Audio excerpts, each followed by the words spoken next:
Give call to the honourable member for Fraser.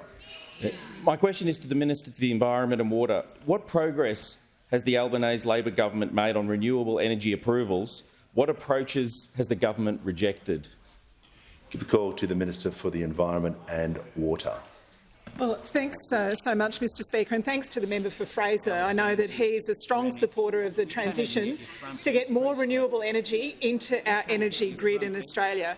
This energy transition is real. It's happening now. We are replacing fossil fuels with cheaper, cleaner, renewable energy because that'll bring down emissions and it will bring down power prices. Of course, it's a big job, but we are working overtime to catch up on a wasted decade of energy policy under those opposite.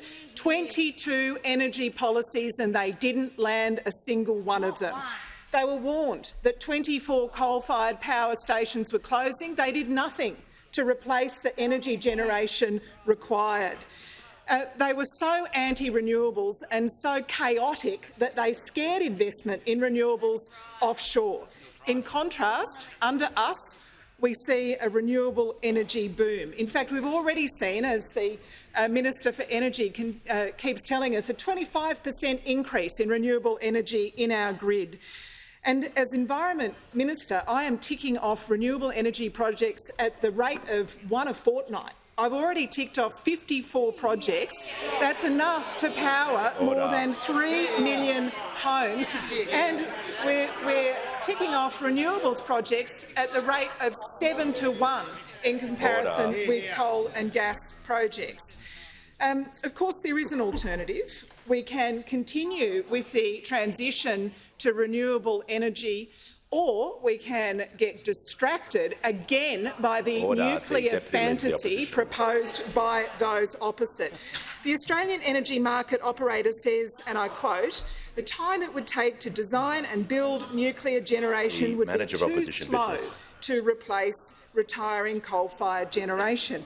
And the Smart Energy Council has told us that their plan would cost $600 billion. Now, we rely on third-party costings because although those opposite tell us they know the cost, they're not prepared to share it with the Australian public. And I'll tell you why.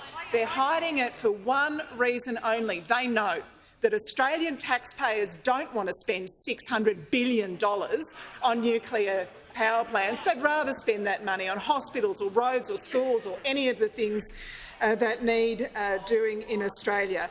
Nuclear energy is expensive. It's getting more expensive. Renewables are cheaper and they're getting cheaper all the time. There is a reason that 3 million Australian households have elected to put renewable energy solar panels on their roofs. They know it brings down prices. That's what we're about. We're about bringing down emissions and bringing down power prices.